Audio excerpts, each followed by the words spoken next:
అందరికీ నమస్కారం and welcome to Suman TV. ఒకప్పుడు డాక్టర్ గారి దగ్గరికి వెళ్ళాలి అంటే ఫ్యామిలీ ఫిజిషియన్, జనరల్ ఫిజిషియన్ దగ్గరికి వెళ్ళేవాళ్ళం. ఆ జనరల్ ఫిజిషియన్ మన ఫ్యామిలీ హిస్టరీ, మనకుండే పూర్వాపరాలన్నీ తీసుకుని ఆ తర్వాత డయాగ్నోసిస్తో కరెక్ట్ స్పెషలిస్ట్ దగ్గరికి పంపించేవారు. ఫ్యామిలీ ఫిజిషియన్ ఆవశ్యకత మరొకసారి ఇప్పుడు తెలిసి వస్తుంది. ఎందుకంటే లైఫ్ స్టైల్ విపరీతంగా మారిపోతుంది. అందరికీ కావాల్సింది జెనెటిక్స్ అండ్ అలాగే ప్రెడిక్టివ్ మెడిసిన్లో చాలా కీలకమైన పాత్ర పోషించే ఈ జనరల్ ఫిజిషియన్. అటువంటిది జనరల్ మెడిసిన్లో 29 సంవత్సరాల అపారమైన అనుభవం గడించి దేశ విదేశాల్లో కూడా వారి సేవలను అందిస్తూ రోజుకి బహుశా తక్కువ అంటే మనం 50 పేషెంట్లు లెక్కేసుకోవచ్చు. అంటే అర్థం చేసుకోవచ్చు కదా, రోజుకి 50 పేషెంట్లు అంటే 6 రోజులు వారానికంటే 300 పేషెంట్లు ఈజీగా వారాన్ని చూస్తున్నారు. అలాగే నెలకు ఎంతమంది, సంవత్సరానికి ఎంతమంది, అలాగే 30 సంవత్సరాల ఎక్స్పీరియన్స్లో ఎంతమందిని చూస్తుంటారో మనం ఊహించుకోవచ్చు. ఆయనే మనందరికీ సుపరిచిత వైద్యులు డాక్టర్ రాజేష్ హుక్కాల గారు. Sir, welcome to Suman TV. మంచి వైద్యులు, గొప్ప వైద్యులు, అనుభవం ఉండే వాళ్ళని తీసుకొచ్చి మా సుమన్ టీవీ ప్రేక్షకులకి మరొకసారి పరిచయం చేయడం మా సంకల్పం.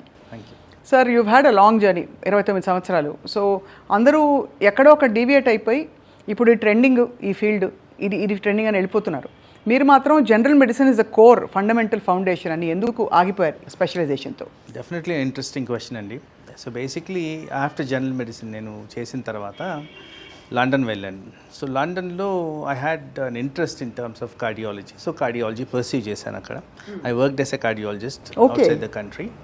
సో ఆఫ్టర్ దట్ అక్కడ ఏంటంటే సిస్టము, జనరల్ ఫిజిషియన్ కానివ్వండి, కార్డియాలజిస్ట్ కానివ్వండి, అందరూ కూడా అన్ని కేసులు చూడాలి. They have to see. As a cardiologist అందరి కేసులు చూసేవాడిని. చూసిన తర్వాత పక్క రోజు, ఏ రోజు అయితే మేము రౌండ్స్ చేస్తామో ఆ రోజు కార్డియాలజీ కేసులన్నీ నా దగ్గర ఆగిపోయేవి, మిగతా కేసులన్నీ స్ప్రెడ్ అయిపోయాయి.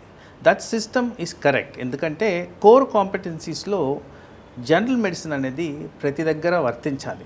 Is a cardiologist, diabetologist, endocrinologist, ఎవరైనా కానీ ఆ కోర్ కాంపిటెన్సీ అంటే ఏబిసిడి లేకుండా XYZలు మనం చదవలేము. అంతే. So basics, foundation should be there with every consultant, every practicing doctor అనేది నా నమ్మకం. And I enjoyed thoroughly my career. నేను ఆల్ స్పెషాలిటీస్లో పనిచేశాను, ఇంక్లూడింగ్ ఇండియాలో చేశాను, అవుట్ సైడ్ ద కంట్రీ కూడా చేశాను. సో ఎవ్రీ స్పెషాలిటీలో మనం నేర్చుకునేది ఏదో ఒక విధంగా ఉంటుంది. అండ్ డాక్టర్ ఏంటంటే లైఫ్ లాంగ్ నేర్చుకుంటూనే ఉంటారు. మీరు అన్నారు ఇంత ఎక్స్పీరియన్స్ అని, ఆ ఎక్స్పీరియన్స్లో కూడా I have to learn. Every day I have to learn. It's a learning curve. మేము ఒకది మాస్టర్ చేస్తాం అనేది లేదు. Medicine is always evolving. Every day there is a new thing.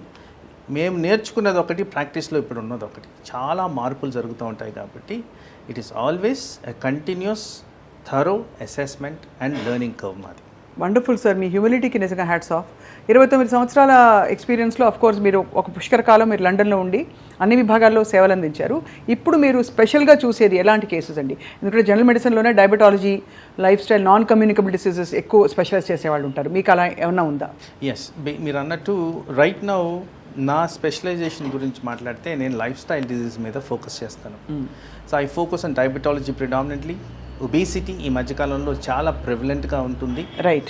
అలాగే ఈ లైఫ్ స్టైల్ డిజీజ్లో ఉన్న కోణంలో high cholesterol, hyper tension. So వీటిని focus చేసేవాళ్ళు ఎవరు లేరు. మనం ఎవరైనా స్పెషలిస్ట్ దగ్గరికి వెళ్ళినప్పుడు జనరల్గా నా పేషెంట్స్ కూడా చెప్పేది, సార్ వాళ్ళకు మట్టు ఆ మెడిసిన్ రాసి పంపించేశారు, మిగతా సంగతి ఏంటి? ఈ కోర్ కాంపిటెన్సీ అని ఇందాక అన్నాను చూశారు, దాంట్లో హోలిస్టిక్గా ఒక పర్సన్ని టాప్ టు బాటమ్ అనాలిసిస్ చేసి డూప్లికేషన్ ఆఫ్ మెడిసిన్ లేకుండా ఆ చేసే జాబ్లోనే నాకు హ్యాపీనెస్ ఉంది. Because you justify doing 100% work to that person. If required స్పెషాలిటీకి డెఫినెట్గా రెఫర్ చేయడం అనేది జరుగుతుంది. సో అక్కడ I learn from every modalities, every faculties. So different specialities కూడా నా దగ్గరికి వస్తాయి కాబట్టి I keep learning every day.